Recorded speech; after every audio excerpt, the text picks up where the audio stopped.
7.3 का पहला question NCERT का है, 9th क्लास का पहला क्वेश्चन। देखिए कह रहा है ट्रिंगल एबीसी और डीबीसी, एबीसी और डीबीसी क्या है, दो आइसोस्केलस ट्रिंगल्स। आइसोस्केलस का मतलब होता है दो साइड दोनों का इक्वल होगा।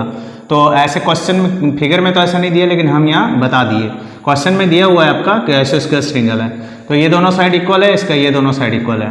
कह रहा है on the same base BC, यानी दोनों का बेस क्या है, एक ही है, सेम बेस है, बीसी है। And vertex A and D, vertex इसका जो ए और डी है, are on the same side, मतलब ऊपर, बीसी के जस्ट ऊपर में है।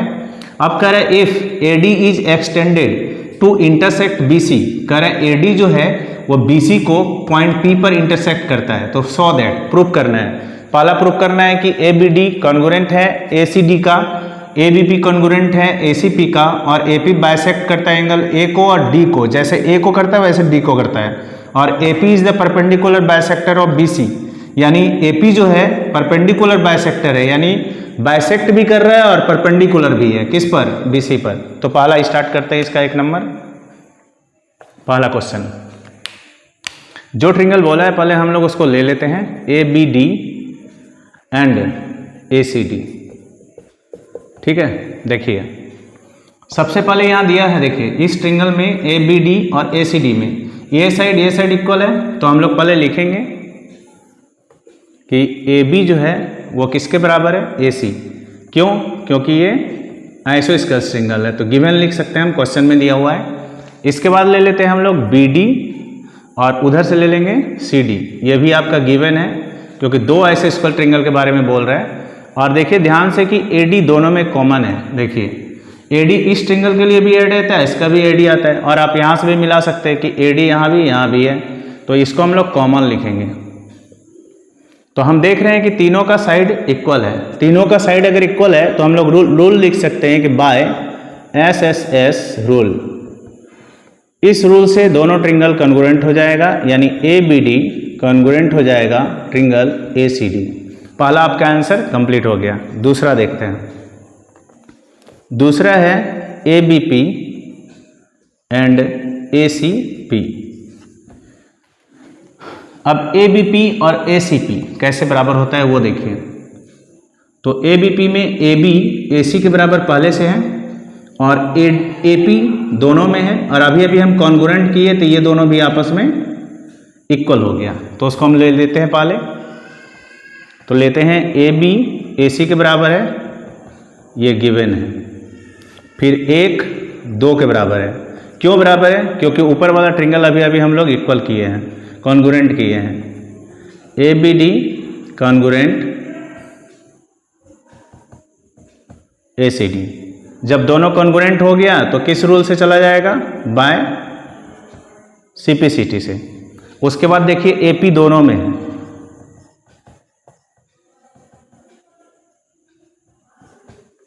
तो साइड एंगल साइड हो गया।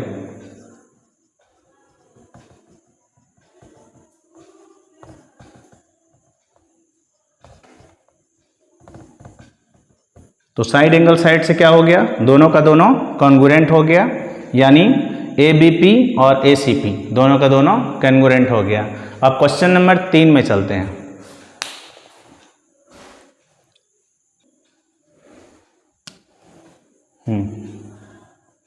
क्वेश्चन नंबर 3, क्वेश्चन नंबर 3 में बताना है हम लोग को कि एपी बाइसेक्ट करता है कौन, ए को, और एज वेल एज डी को, यानी ए को भी बाइसेक्ट करता है और डी को भी बाइसेक्ट करता है। तो वह कैसे करता है वो हम लोगों को यहाँ बताना है। सबसे पहले अभी अभी हम लोग ट्रिंगल प्रूफ किए थे कि ए बी डी कॉन्ग्रुएंट हुआ था ए सी डी का। तो अभी अभी हम लोग लिखे थे कि 1 बराबर 2 था, कौन, एंगल 1 एंगल 1 एंगल 2 के बराबर था, कैसे, बाय सीपीसीटी। सीपीसीटी आप लोग पढ़े थे, यानी कॉन्ग्रुएंट ट्रिंगल का जो कॉरस्पॉन्डिंग पार्ट्स होता है वो इक्वल होता है, उसी को हम लोग बाय सीपीसीटी लिखते हैं शॉर्ट फॉर्म में। तो यहाँ पे अगर 1 और 2 बराबर हो गया एंगल, तो हम लिख सकते हैं कि एपी जो है, एपी बाइसेक्ट करता है एंगल ए को। हो गया पहला। अब यहाँ पे डी के बारे में बात करना है हम लोग को कि डी जो है वो बाइसेक्ट करता है कि नहीं, ये वाला 2 और 3। कैसे इसको प्रूव करना है देखिए, सबसे पहले लेते हैं हम लोग एक ट्रिंगल ले लेते हैं BDP, triangle BDP and triangle उधर से ले लेते हैं सीडीपी। क्या क्या लिए? बीडीपी और सीडीपी ले लिए। अब 2-3 हम अपने से इसको हम लोग क्या किए हैं, माने हैं, इसको ले लिए अपने इस क्वेश्चन में। अब यहाँ पे देखते हैं, इसको पहले कॉन्ग्रुएंट करते हैं। तो BD और CD बराबर है क्योंकि ये गिवन है। फिर एक चीज़ देख रहे हैं हम लोग यहाँ पर BP और CP बराबर होगा। BP और CP क्यों बराबर होगा? इस ट्रिंगल से जो यहाँ हम लोग प्रूव किए थे 2 नंबर में। तो ट्रिंगल ABP कॉन्ग्रुएंट हुआ था ट्रिंगल ACP का। तो देखिए इसमें BP है और यहाँ CP है, तो किस रूल से हो जाएगा? Bye CPCT। इस रूल से ये दोनों कॉन्ग्रुएंट होने की वजह से बाय CPCT ये दोनों इक्वल हो गया था। और फिर DP DP दोनों बराबर है। क्यों बराबर है? क्योंकि ये कॉमन है। ठीक है, तो यहाँ S यानी साइड तीनों का इक्वल हो गया। तो हम लोग यहाँ रूल लिखेंगे बाय SSS रूल। इस रूल से होगा ट्रिंगल BDP कॉन्ग्रुएंट हो जाएगा ट्रिंगल CDP। अब ये दोनों कॉन्ग्रुएंट हो गया तो इसका हर पार्ट्स इक्वल हो गया। तो हम लोग लिख सकते हैं एंगल 2 और एंगल 3 दोनों बराबर हो जाएगा। एंगल 2 एंगल 3 बराबर हुआ तो किस रूल से? By CPCT। तो इसका मतलब क्या हुआ कि AP जो है बाइसेक्ट करता है एंगल D को।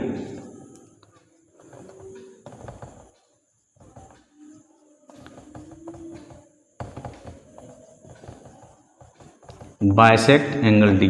तो क्या किया? एंगल AP जो है एंगल A को भी बाइसेक्ट किया और सेम उसी तरह D को भी बाइसेक्ट किया। ये प्रूफ हुआ आपका तीसरा क्वेश्चन। अब चौथा क्वेश्चन को लेते हैं, क्वेश्चन नंबर 4।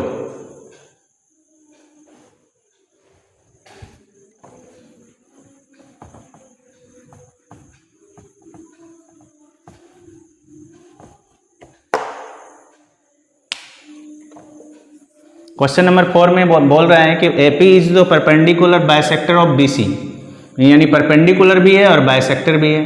तो हम लोग पहले ले चुके हैं, यहाँ ABP और ACP प्रूव कर चुके हैं, तो उसी से ले लेंगे ABP congruent triangle ACP।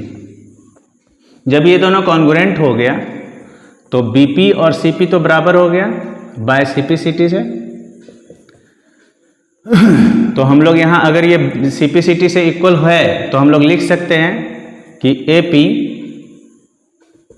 Is the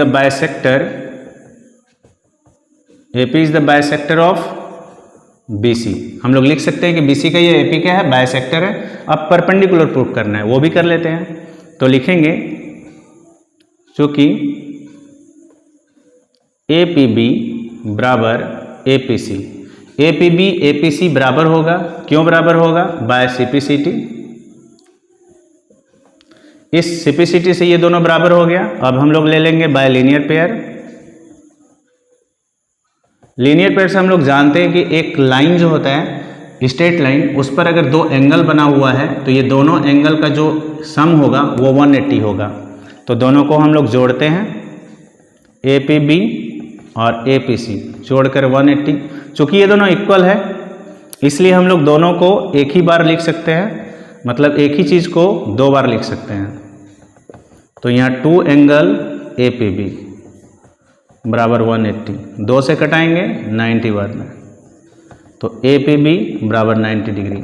इससे ये स्पष्ट होता है कि AP परपेंडिकुलर क्या होगा? BC। तो यानी कि कुल मिलाकर हम लोग लिख सकते हैं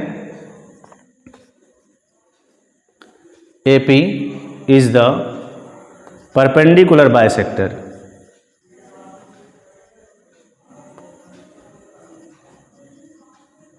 of BC। ये आपका 1 नंबर क्लियर हो गया। ठीक है, इसके नेक्स्ट वीडियो में आपका फिर सारा का सारा कंप्लीट हो जाएगा।